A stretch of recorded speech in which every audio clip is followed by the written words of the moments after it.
your reaction to the contracts that we were just talking about, Kirill Kaprizov and Luke Hughes? Kaprizov is massive. And, you and I were talking about before about the landscape changing. I think the landscape changes a little bit if you're a superstar. If you're a guy that knows that you can command a certain type of money and you have a team and owner that's willing to do it, you're going to get your money. For a guy like Luke Hughes, a little bit different. You got your money, but I don't think there was anything more than that was going to offer. I mean, the interesting part about that one is he's got a modified no trade list in year 6 and 7. So they could trade him at any point between now and then. I don't think that they will, but just an interesting note on that deal. Another funny note about Luke Hughes. Remember when Travis Green was the associate there? So Travis wanted to have Luke run the power play then. And I believe someone came down and was like, what's that going to say to our $9 million Dougie Hamilton? He couldn't do it. So back then you wanted Luke to run the power play, and someone was like, no, Dougie has to do it because he's our $9 million guy. Now Luke, all these years later, is the $9 million guy. That's so funny. I know. And I think it's also an interesting insight into these decisions. Like, how much you make in a locker room matters more than you would think. And there is a hierarchy, and that's why coaches are sometimes slower to give young guys the rope, because they have to manage and massage certain contracts and other egos in the locker room. It isn't just strictly about on-ice ability. I wanted to ask you more broadly. Kaprizov's off the board now. It's interesting because every year we sort of look at the UFA class a year ahead, and there are all these superstar names, and a lot of them don't actually end up moving teams. Now, last summer was a little bit different because we had the Rantanen and blockbuster trade, and he ultimately ended up signing in Dallas, and Marner went to Vegas. When you look at this year's remaining crop of star-worthy pending UFAs, you've obviously got McDavid, but also Kyle Connor, Adrian Kempe, Jack Eichel, Marty Necas. Do you expect any of those guys to realistically hit the July 1st market, or do you think most of these guys are just going to end up re-signing with their teams the way Kaprizov did? I think most of the guys are going to end up re-signing with their teams, just like Kaprizov did. I mean, look, the only interesting one is really Connor McDavid, to be honest. Like, I think as soon as the LA Kings decide that they're going to go to $10 million or $11 million, whatever it is that Kempe wants, it's going to get done. And I think that they just have to get that number. Now, if it's a difference of $1 million, the team's probably just going to suck it up and do it. And I think Sportico's valuations had the Kings at the 5th highest valued franchise. So LA's making money no matter what. So they're fine giving the guy the money. I think Eichel is an interesting one because there's a report that was out a while ago that it was going to be done before. I mean, and you still can be done before the start of the regular season, but they're going to go back to the negotiating table and they're going to talk. And I think that number is going to come in pretty high as well. Maybe 12, 13 million. I think he wants a little bit more than Mitch Marner. And I think that, for a guy that is Jack Eichel, how much he means to that team. Yes, the industry or the injury troubles have kind of hampered his career a little bit. Still a Stanley Cup champion, still means a hell of a lot to that organization, and can put the puck in the back of the net at an elite level. And then, some of the other guys you mentioned, Necas will just kind of fall under, I think, those guys because he's not going to be that upper echelon. But I heard you guys talking before. Arm, you don't think that McDavid is going to make 16, 17 million, 17 on a I don't think he'll top Kaprizov, especially a lot of the insiders have been talking about, well, if it's Edmonton, especially, that because they're already paying Draisaitl a big ticket 14, Bouchard's a big ticket, Nurses over 9, that how big of a number can he take if it's in Edmonton, as far as having a supporting cast around him that can actually win a Stanley Cup? Now, maybe if he goes to market on July 1st, then he could sort of pick a destination where he could also get paid and have a chance to contend. But I think if it's Edmonton, like, would it shock you if McDavid took 16, for example, especially if it's on a shorter term deal? I think McDavid's going to wake up one day here in the next little while and be like, all right, just get it done. Just get my 3 or 5 year deal done, get it done. And he's going to go on his recruitment tour. And his recruitment tour is going to be anyone that he ever wanted to play with that has a contract coming up, or go sit down with his GM and obviously, his former agent, Jeff Jackson, who runs things now in Edmonton, and say, this is who we need. This is what we need to do. This is who I want to play with. You're Connor McDavid. He is the best player in the world, and he needs to be treated like that by the Edmonton Oilers. They need to give him a running mate. Now, I know that Leon Draisaitl has been, and he's been a great soldier with Connor McDavid, But the difference for me between Connor McDavid and Leon Draisaitl, here's my thing about that. Leon can go through his entire career, and everyone will know Leon Draisaitl is an amazing hockey player, won Hart trophies, did that and everything the other. Leon Draisaitl can go through his career, and no one will say anything about Leon if he doesn't win. If Connor McDavid doesn't win a Stanley Cup, he can't sit at that table with Crosby and Reinhart and McKinnon and any of that. He just can't. And it's so tough because of how much he cares about winning, that the Edmonton Oilers need to care equally as much about winning as Connor McDavid does. And it has to go there this season. And I think that's why you've seen McDavid not handle it yet. Or sorry, McDavid not sign his contract yet, because the Oilers haven't given him that indication, much kind of like here in Vancouver, of what they're going to do, what their pathway is to them ultimately getting to hoist that Stanley Cup, not just make it to the final and leave. How big of a factor do you think is the aging supporting cast at Edmonton? Yeah, because I'm looking through, and I remember when the Canucks were playing the Oilers a couple of years ago in the playoffs, and I was pointing out, I don't know if they have the longest window when you look at Hyman is 33, Nuge is 32, Ekholm is 35, Nurse is 30. You got a lot of guys that are over the age of 30 and not a lot of young talent on the way, especially after having lost Broberg and Holloway, who, if they had those guys, you would feel a lot better about, all right, this team still has a long runway of contention. How large of a factor do you think that will be in McDavid's decision and seeing an actual, like, needing to see an actual long window before he commits to potentially re-signing in Edmonton? I don't think that there's anybody that has a big a decision and can wait as long as he wants to actually see a clearer picture of an organization than Connor McDavid. The guy's been to the Stanley Cup final the last 2 years in a row and hasn't won. And now he's doing exactly what you're doing, Harman, what we're doing. We're looking at it and seeing, like, man, this guy's 32. He's missed half the year last year. This guy's 30 and he can't defend. Like, he's only going to get worse, right? Ekholm, he gets one injury at 35. That's going to be tough. Not to mention a goalie situation at Edmonton. Yeah, I can't get Connor Ingram. How much is he really going to propel that team to get over the hump? And for the Edmonton Oilers, it's not just one or two role players. You need a guy to go play with McDavid night in and night out. And the guy can't be an older guy. Like you mentioned, Hyman being 32 years old. You need someone that's 27, 28. And you know how you get those guys? You trade one of the guys that you have that, like a Ryan Nugent-Hopkins, like someone like that, to go and acquire someone and get better. And I'm not saying that his name should be, in the trade rumors, but, the Edmonton Oilers are going to have to do something, and they're going to have to do something to convince Connor McDavid, I think, to sign a long-term deal. Hey, speaking of trade rumors, your boy, David Pagnotta, we saw it today, linking Lukas Reichel to the Vancouver Canucks. Lukas Reichel, he, of course, of the Chicago Blackhawks.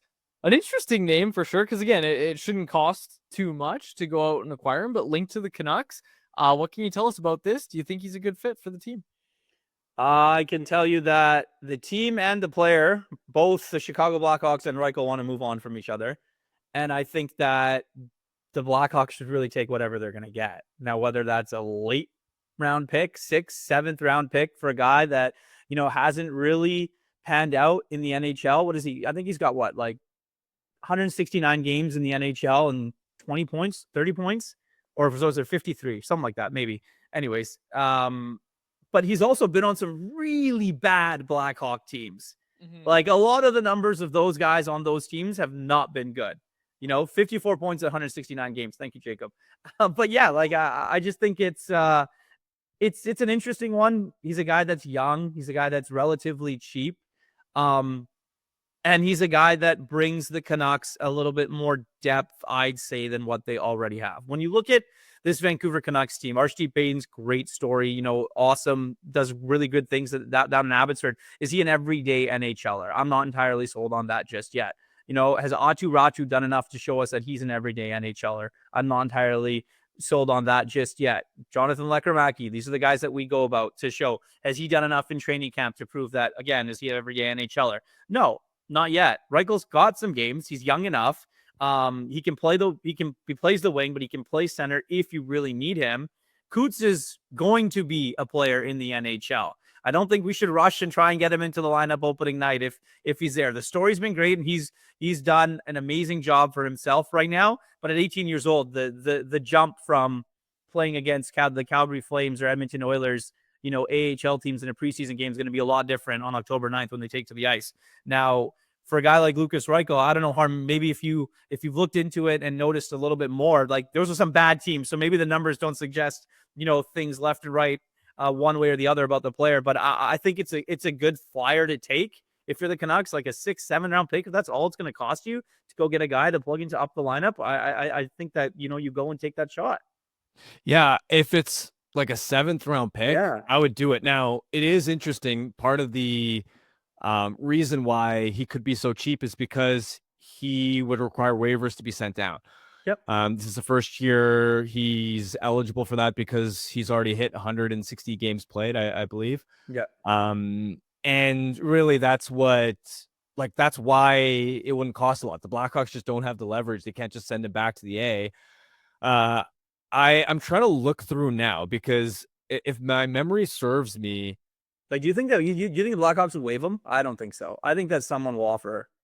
I think someone will offer something, but because they have a deadline to make a move by, I don't think they're necessarily going to get a lot. So I'm looking at the last few years, his most common line mates, because I think it's easy to look at Reichel and say, well, if you can't crack the Chicago Blackhawks, then what are the Vancouver Canucks doing considering him when they've got already a glut of these fringe forwards that are trying to compete for spots? But I don't know if Reichel's ever gotten a consistent full-time top 6 opportunity in Chicago. And when I look at his most common line mates, according to Natural Stat Trick, over the last few seasons, you're looking at Andreas Athanasiou, Pat Maroon, Philip Kurashev, Craig Smith. I mean, this is a skilled guy. This is a speed and skill guy. And frankly, he's mostly played with bottom 6 plugs who don't have really any skill for him to mesh with. And I understand he has his flaws, right? He's a little bit undersized. He has room that he needs to improve as far as the defensive side of his game. But I'd also say this, he's shown some modest improvement. I'd say he's played with a lot more engagement and energy last season than he did in previous years. And I think, look, it's possible that he's just a fringe tweener and he never pans out in the NHL. But I also don't think he's gotten that proper opportunity in Chicago, where he's been a guy that he'll draw into the lineup one night, play on one line for a stretch of a few games, and he's shuttled down the lineup. Then he's in the press box. Then he's back in the lineup, but on a 4th line. I don't think the Blackhawks have managed his development well. And there was one stretch where when he first made the league in 2022-23, after tearing up the AHL, he got that consistent opportunity and 15 points in 23 games for the Blackhawks down the stretch that year. So especially with Nils Höglander out, I wouldn't mind throwing a 7th round pick and seeing if he can beat out a guy like Archie Bains. Archie Bains for today's preseason game is skating in their top 6. So you can't look at this Canucks team and say they're so loaded on talent that Reichel wouldn't be worth a roll of dice if it's extremely cheap. That's the thing. I think when you look at the depth of this organization, we sit here, you guys cover the team every single day. People listening, watching, they know that the depth of this organization isn't really there. Yeah, it might be at defense. Their defense right now looks pretty good. That D-core and the goalie, that looks great. But their forward depth, they just don't have it. You, like you mentioned, they've got a bunch of tweener NHL, AHL guys that you're hoping can maybe pan out and play in your top in that bottom 6 role. And I think that if you can get a guy that is going to be motivated, he's 23 years old, he was drafted 17th overall. Like, he's a high draft pick, right? For an NHL franchise. And maybe it changes scenery, and maybe, if the Canucks are willing to put in the work and, develop him here at the NHL level, with all of the people that they have, they're able to do that and, make guys better players at a high level, then why not take that risk? And the key there is the upside with Reichel. Yeah. That's the difference compared to some of these other guys. They have depth up front in the sense that they have guys who can play in a 4th line role and hold up perfectly fine, right? That Carlson can do that. Baines can do that if he has to. Sassy can do that if he has to. but it's when a guy like Höglander gets injured, do you have somebody that can step into the top six and hold their own in that capacity? And that's where Reichel, again, we're not talking about a guy that's 25 years old and has had a million chances. He is 23 and is a couple years younger than, let's say, Vitaly Kravtsov, who I think with Kravtsov, he's had the change of scenery opportunity that Reichel hasn't had yet. And again, I think the upside is still there. Quads, maybe I'll even ask you, like, I think you look at it and obviously what happened with the Calder Cup and how amazing that was and how far it went. There might have been a little bit of fatigue for those guys coming into training camp this year, for the fringe guys that we thought needed to go and get it. But for me, just looking at this team and seeing who could possibly be there, there is nobody that's actually grabbed this training camp and said it's mine. Yep. You were waiting for one of those guys to just go out and take it. Like you said, grab it, right? Like go out and be undeniably great. Now, Lekkerimäki's last 2 games have been good, and we've given him his props for that. And he's probably going to find himself in the top 6 if they don't make a trade. I explored this yesterday at CanucksArmy.com. But Reichel's a really interesting target for that reason. And it's like Harman said, the profile of Reichel is not like a profile of these other guys that we're talking about. Maybe Lekkerimäki, sure, but he's not going to replace Archdeep Baines in the sense of what Baines is going to bring to this team. He should be a step up. Like he should be a step up on an Archdeep Baines, for example. And like Harman said, skating in the top 6 tonight. The question I have for you guys is, when it comes to Lukas Reichel, what's your walkaway price? Like we keep talking about 7th round pick. What if the Blackhawks say, "Oh no, we're gonna need a 5th for you to jump the waiver wire because this team's offering us a 5th"? What's your walkaway price?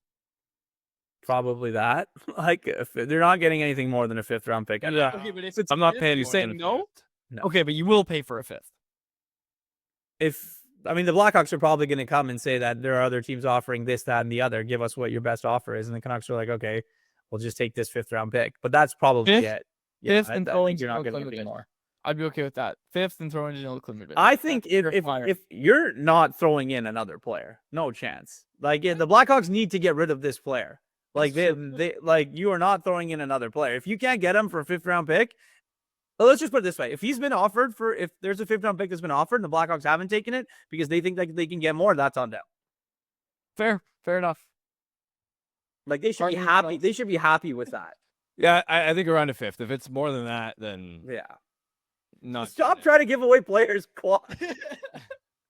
Well, I mean, in Quad's defense, it's Janelle Klimovich. It's true. What are you talking about? I think the ship has sailed on Klimovich becoming an NHL player. Irv, last thing for me, how do you see the Canucks' final cuts going? Let's say they don't trade for Reichel, okay?